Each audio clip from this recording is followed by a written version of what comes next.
ipinaalam sa isang grupo ng Navy SEALs ang tungkol sa paparating na misyon, ang iligtas si Dr. Howard Plummer, na dinukot ng isang grupo ng mga rebelding Serbian.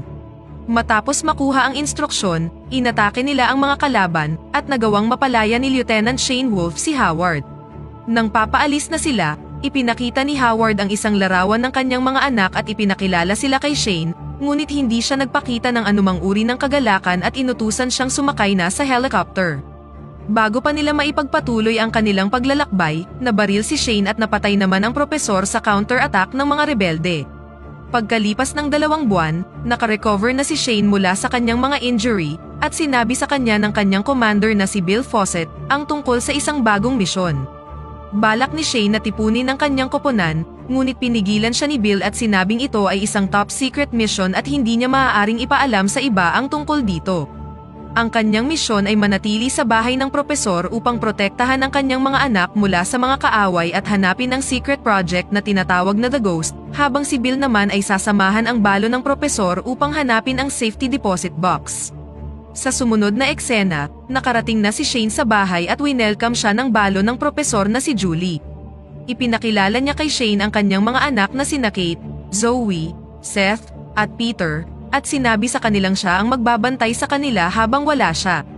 Medyo nalilito si Shane nang makita ang 4 na bata, ngunit kalaunan ay napagtanto niyang talagang 5 bata sila, nang ipinakilala ng yaya ang isa pang anak na si Tyler. Matapos maibigay ni Julie ang mga instruksyon para sa mga bata, nagsimula na si Shane sa kanyang trabaho at pagkatapos ay nagset ng mga security camera sa paligid ng bahay. Kalaunan, nagpaalam na si Julie sa kanyang mga anak, ngunit bago ito, inutusan niya silang sundin ang mga utos ni Shane at umalis na patungong Zurich. Nag-aalala siyang iwanan ng mag-isa ang mga bata, ngunit tiniyak sa kanya ni Shane at ng yaya na nasa mabuting kamay ang kanyang mga anak. Nang makaalis na si Julie, bumalik na sa trabaho si Shane ngunit narinig niyang sumisigaw ang isa sa mga bata, kaya nagmamadali siyang pumunta sa living area para lang malaman kung gaano kalikot at kadugyot ang lahat ng mga bata. Nagalit siya sa ugali nila na parang walang pakialam at inutusan silang maging disiplinado, ngunit tila wala silang pakialam sa kanya. Nang dumating ang gabi, may nakita siyang tao sa labas at agad na hinuli ang lalaking nagngangalang Scott, ngunit bago pa siya makapagtanong ng anuman, lumabas si Zoe at ibinunyag na siya ang kanyang kasintahan.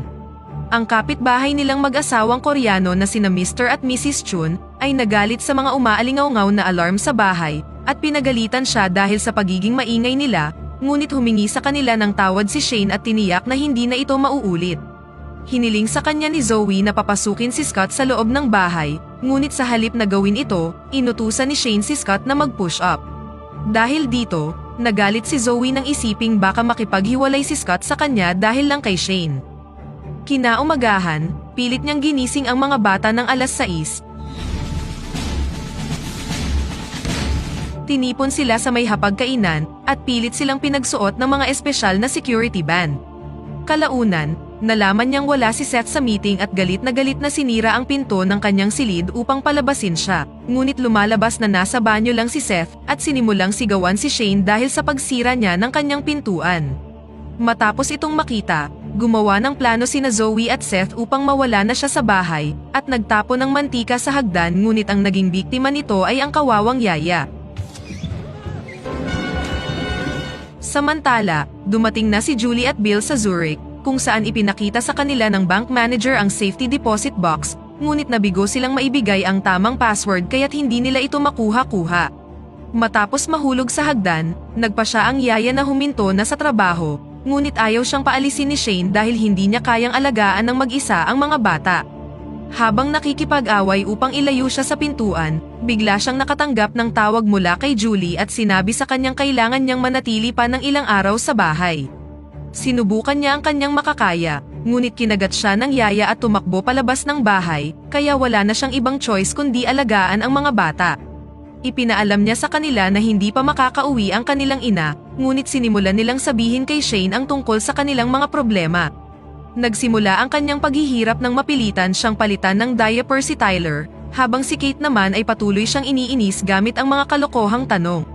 Kinaumagahan, nag-order siya ng pagkain para sa mga bata, ngunit nasira ang almusal dahil natakot si Tyler sa pagduling-dulingan ni Kate at sinira naman ni Peter ang mesa. Kalaunan, nakatanggap siya ng tawag mula sa paaralan ni Zoe at Seth at inutusan na makipagkita sa kanilang principal. Pagkatapos ng tawag, nag-impake na si Shane at naghanda ng pumunta sa paaralan sa pamamagitan ng pagdadala sa kanilang lahat sakay ng isang minivan. Nagawa niyang makarating sa paaralan sa tamang oras at ipinakilala siya sa lalaki na nagngangalang Dwayne Murney na sinimulang pagalitan ang mga bata dahil sa pagiging absent nila sa klase.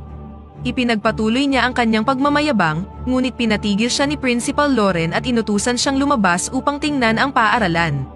Lumalabas na si Dwayne Murney ay isa lang wrestling coach at hindi isang vice principal kundi isang epal. Pinapunta ni Lauren ang mga bata sa klase, at sinabi kay Shane na ipinaliwanag na sa kanya ni Julie ang tungkol sa sitwasyon. Binigyan niya din siya ng pahintulot na manatili sa paaralan para asikasuhin ang mga bata. Sa sumunod na eksena, iniligtas ni Shane si Seth mula sa mga bully, ngunit sinabi ni Dwayne na kailangan niyang matutong ipagtanggol ang kanyang sarili. Habang tinutukso ng coach si Seth, sinubukan ni Shane na ilayo siya sa sitwasyon, ngunit tumanggi ang binata na humingi ng tulong. Kalaunan, lumapit si Lauren at sinubukang kausapin si Shane, ngunit bigla siyang nakatanggap ng emergency alert at nagmamadaling umalis. Sinundan niya ang signal ngunit ilang sandali pa, nalaman niyang itinapon ng mga bata ang kanilang mga security band sa imburnal. Bumalik siya sa bahay sa isang kahabag-habag na kalagayan, at ipinakita ang sulat sa mga bata ngunit hindi nagsabi ng kahit ano dahil nandoon si Lauren. Pagkatapos maligo, bumalik si Shane sa kusina ngunit nakita niya ang maraming bata sa hapagkainan na sinimulan siyang pagtawanan dahil sa kanyang malaking dibdib. Sinabi sa kanya ni Kate na pumupunta sila sa bahay bawat linggo at naroon sila para magbenta ng mga cookies malapit sa supermarket. Napilitan siyang pumayag na manatili ang mga bata ngunit inutos niya sa kanilang sumunod sa kanyang mga utos. Habang nagbebenta ng cookies sa labas ng Pure Gold, binuli si Kate ng ilang mga batang lalaki, ngunit tiniyak sa kanya ni Shane na tuturuan niya silang lumaban. Kinagabihan, nang makauwi sina Shane sa bahay, naabutan niyang nagpa-party si Zoe at ang kanyang mga kaibigan, at inutos sa kanilang kaagad na huminto. Sinubukan ng lahat na lumabas ng bahay, ngunit pinigilan silang lahat ni Shane at pinilit silang linisin ang buong bahay. Habang naglilinis ang lahat, nahanap niya ang isang CD na may nakasulat na ghost at kaagad itong itinago sa kanyang bulsa. Lingid sa kanyang kaalaman, meron palang nagmamatsyag sa kanya sa labas ng bahay. Kalaunan ng gabing yun, muling nakipagtalo si Zoe sa kanya at hiniling kay Shane na pabayaan na silang lahat, ngunit hindi nagtagal, inatake ang bahay ng dalawang ninja, at inutusan ni Shane ang mga bata na kaagad na magtago sa kanilang silid. Nilabanan niya ang mga ito, at pagkatapos ng isang malupit na bakbakan, nagawa niyang maitaboy sila sa bahay. Matapos talunin ang mga misteryosong ninja, bumalik siya sa silid at ipinaalam sa mga bata na ligtas nang lumabas. Nagmamadaling sumugod ang mga bata para sa proteksyon at hiniling kay Shane na wag silang iiwan. Nang magtanong si Seth, ipinaalam niya sa kanila na ang CD ang kanilang habol, ngunit tiniyak niya sa kanilang hindi niya sila hahayaang makuha ito. Sa huli, natanggap na siya ng mga bata sa bahay at sumang-ayon ng makinig sa kanya. Sa sumunod na araw, muli siyang ipinatawag sa paaralan kung saan pinaalam ng principal na sumali si Seth sa isang gang at hindi na siya pumupunta sa wrestling practice ng mahigit sa isang buwan. Sinabi sa kanya ni Lauren na merong problema sina Seth at Zoe, kaya hiniling niya sa kanyang kausapin sila at alamin ito. Pagkabalik mula sa paaralan, pumunta si Shane sa silid ni Seth upang kausapin siya, ngunit nalaman niyang tumakas siya kaya sinimulan niyang habulin ang binata gamit ang bike ni Kate. Sinundan niya si Seth at napunta sa isang lokal na teatro, kung saan nalaman niyang nag-e-ensayo siya para sa isang dula, ngunit umalis ang direktor sa set nang hindi siya nasiyahan sa kanilang mga performance. Lumapit siya kay Seth, na inisip na hindi niya mauunawaan ang kanyang hilig, ngunit tiniyak sa kanya ni Shane na susuportahan niya siya at hahayaan siyang gawin ang anumang gusto niya. Nang sabihin ni Seth na wala na silang direktor, pumayag si Shane na pangasiwaan ang dula para sa kanya. Sa mga sumunod na araw, nagsimula na siyang maging close sa mga bata, nagbabasa sa kanila ng bedtime stories bago matulog, at sumasayaw pa para patulugin si Peter tulad ng ginagawa ng kanyang ama. Kinabukasan, hinikayat niya si Zoe na siya ang magmaneho ng minivan matapos malaman na matagal na niya itong gustong gawin. Nang makarating sa paaralan, hinimok niya si Seth na harapin si Dwayne at ipaalam sa kanyang tumigil siya sa wrestling upang lumahok sa isang musical play. Nang marinig ito, Nagalit ang coach dahil sa pagsuko niya sa wrestling, ngunit pumayag si Shane na siya ang makikipag-wrestling sa kanya. Sa gym ng paaralan, nagsimula ang laban ngunit madaling napabagsak ni Shane ang puro yabang na coach gamit ang kanyang military skills. The pacifier! Dahilan para makuha niya ang tiwala ng mga bata, at lahat sila ay nagsimula ng sumunod sa kanyang mga tagubilin. Tinuruan niya si Zoe kung paano magmaneho, tinulungan si Seth sa kanyang pag-arte, tinuruan si Kate at ang kanyang mga kaibigan ng self-defense, at gamay na ang pag-asikaso kay Tyler.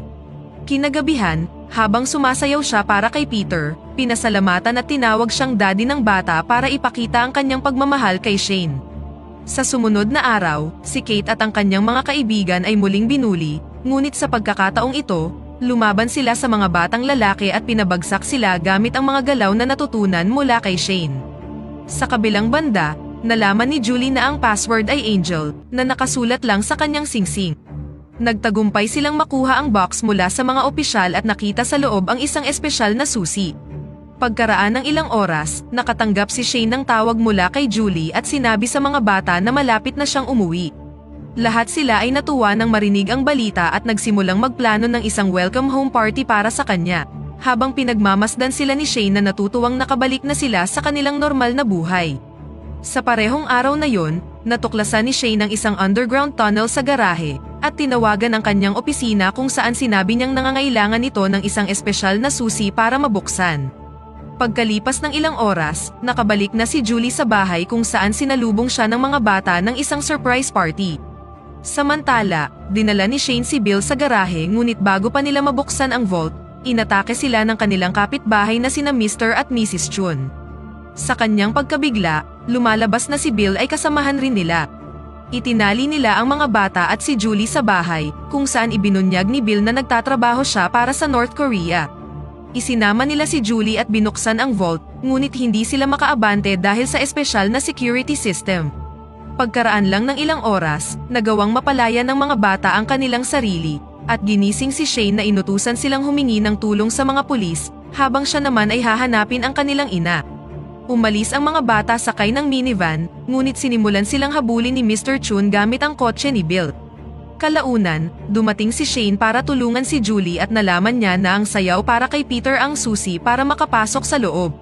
Nang makarating sa dulo at pagkatapos talunin sina Bill at Chun, sa wakas ay nabuksan na nila ang safe.